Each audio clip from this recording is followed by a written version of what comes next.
be teaching you guys how to clam. So the first thing that you need to look for is step number one, arguably the most important part of clamming, is finding a good location that clams are in. So finding a good location, the number one thing that you want to look for is an area that is shallow, but yet not too shallow where it's out of the tidal area. So you don't want to be all the way up here, for instance, which is out of the low tide area. And you also don't want to be in the middle of the harbor. So you want to be sort of right in the middle in that area. And you also always want to look for sort of this muddy, sort of sandy type soil, which is the only place that really clams and steamers can grow because of the nutrients in the soil. So this looks like a great spot for step number two. Step two is the equipment that you're going to need to dig for clams. So you can also go out and buy a clam rake, or you can go and get yourself a nice trusty shovel from the shed. But today we're going to be using the shovel. So what you want to look for is, you look down right in the water here, you'll see all these holes, and that is where the clams and steamers are going to be. It's the only way they can breathe this through these holes. So step three is, once you locate the hole, you want to take your shovel, stick it in the sand, and dig.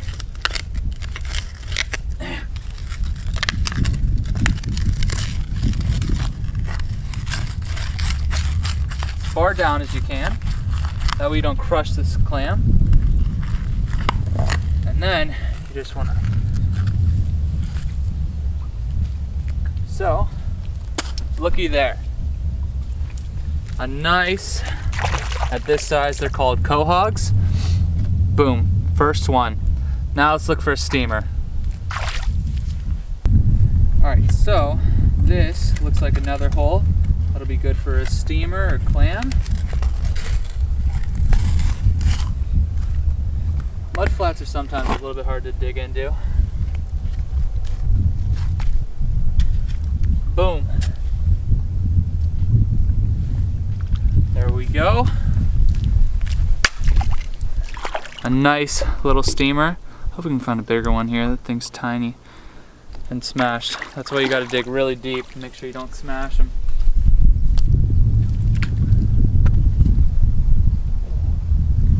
Looky there. Another massive quahog. That'll want to be good on the grill. Also, what you want to look for is squirting holes.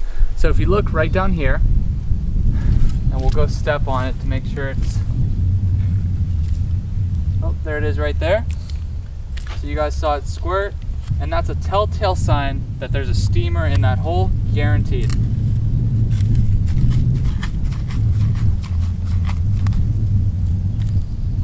Oh, this one's hard. Oh.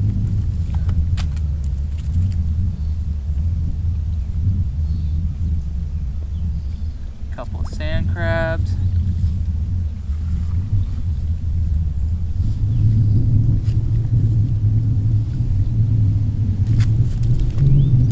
Dump it all out. Boom. And this one is actually a razor clam, which are also really good to eat. So it's the third species of clam so far in just 2 holes.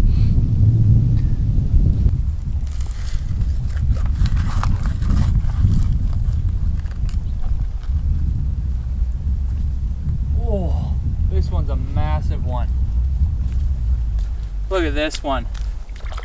I crushed her up a little bit, but she'll be all right.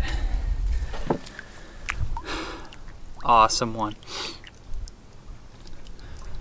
And we're just digging up these holes, looking for the chutes of water to shoot out. All right. Look at that. 1, 2, 3, 4, 5. 5 steamers in just 1 hole that we dug with the shovel. Awesome. So that's the first way to catch steamers and clams. Now we're gonna go on to the second way, which is with, probably don't expect it, but household plunger that we use for the toilet. I know it's weird, but it works amazingly. So you want to reach around the hole once this hole is cleared a little bit, and feeling for some clams. You always want to feel the sides, because a lot of the times whenever you dig it, they'll be in the sides as well. So feels like, oh, never mind, that's a rock. Oh, there's one.